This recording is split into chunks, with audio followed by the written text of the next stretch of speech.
All right, so when you get the link, you're going to log in here. This is the first page, admin.smartmusic.com/join. So this will be the website that you log into, and then you put in the class code that was emailed to you.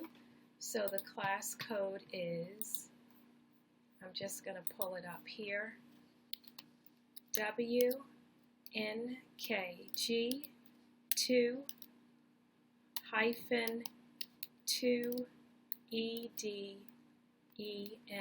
and then you say find your class, and then it lets you know you are joining the sight singing class with Christine Gibbons. Join this class, okay, and then you wait for it to load up, and it's going to look something like this. You're going to see assignments due, and then you'll see maybe 1 or 2 assignments in this white and gray box, and a due date. I would disregard the due date and honor the due date that I email you, because everybody has different classes with me.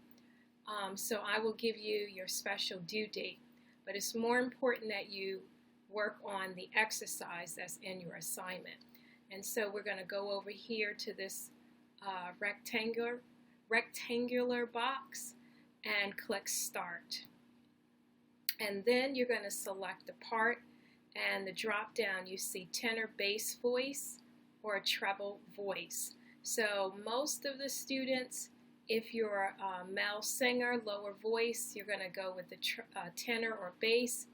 And for my female students or upper voices, upper range voice parts, you're going to select the treble voice. So I'll select that and then say OK. And it's loading up. Give it some time to load. And once you see, you may get a box that's going to ask you, could you use the microphone? And you want to allow to use your microphone. Okay, so once you find yourself within your assignment page, you should see something that looks like this. I'm going to go over some of the features very quickly. Over here you have the accompaniment, and it will allow you to bring up the volume up or down. I recommend that when you're learning your section, you bring this down and you come over here to My Part, and you make sure that your part is turned all the way up. You also want to make sure that the speaker icon is lit up. So if it's grayed out like that, of course you're not going to hear your part. So you want to double click it and see that it's illuminated so that you can hear your section. Over here is the metronome. You can also bring this down or bring it up. Everyone is different, so you can use your discretion if you want the click track going on. And so here are your features. You have your play button, and this is supposed to be your record button. I don't know why there is an exclamation point there, so I will have to see. But if I press play, you can see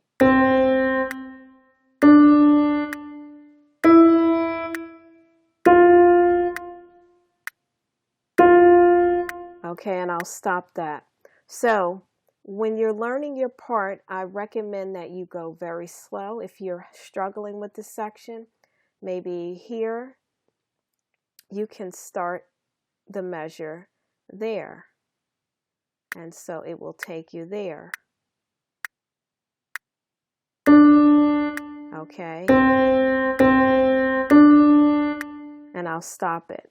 So it's very, very user friendly. You can also slow it down. So let's take it from the top.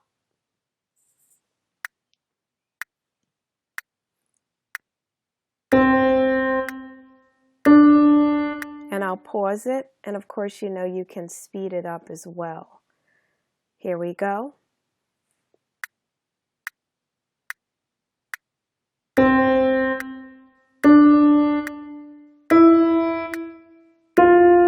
stop it. Okay, another nice feature is right over here where you see the number 4, you can reduce this to say number 2, and it will give you a 2 count intro. So for example, if I press play,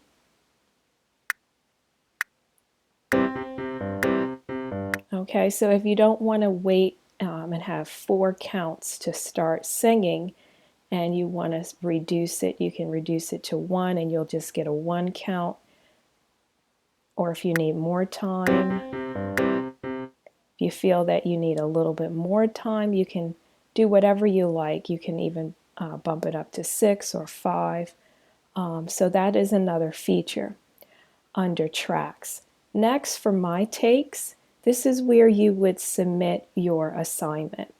So as I mentioned, you click here on the record button, and your takes would be right under here.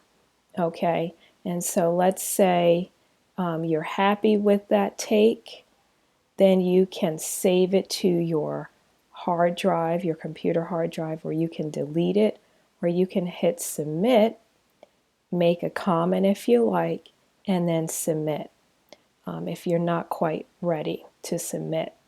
The other thing that I find very helpful under assessment, before you actually record your assignment, I would check off show assessment. Have this deselected, to be clear. So do not have this checked off. So when you're recording, you don't have to see the note heads light up green or red or yellow, because it can be quite distracting as you're recording. And then once you're after you finish recording, then you can come here and see, oh boy, I got one note wrong. Do I want to do the whole thing over, or do I want to just submit it and express how that one note gave me trouble, whatever. Okay, so this is just an example. And then the other thing here is display. If you want to have your measures highlighted, you can have that option to select it. If you don't like the green and red or yellow, you can have a colorblind mode, and it will give you alternative colors. But I highly recommend the assessment to be deselected. Okay, so once you're recording, I would make sure that this is not checked off so that you don't have any problems.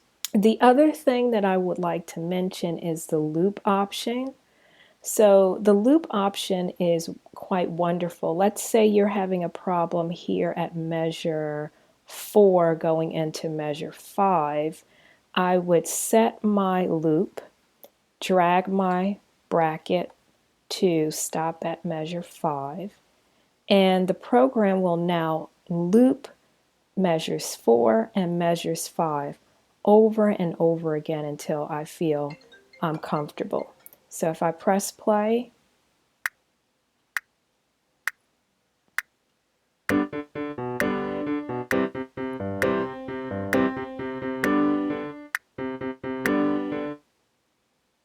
and you can see it's going to start over again. So I'll pause that. Once you feel that you're comfortable with that loop, you can just clear that loop. The other feature that is very helpful, especially when you're doing your takes, is to click here on this ear icon, and this is going to give you your root note, your tonic, or your do. Okay, and so this is great to help you with your starting pitch. So I'm going to press the icon, and you're going to hear. Okay, and that last note was your do here, your first pitch. And so that's a great way to get you going on the right note. All right, hope that was helpful. Let me know if you have any problems. You can send me an email. Have fun.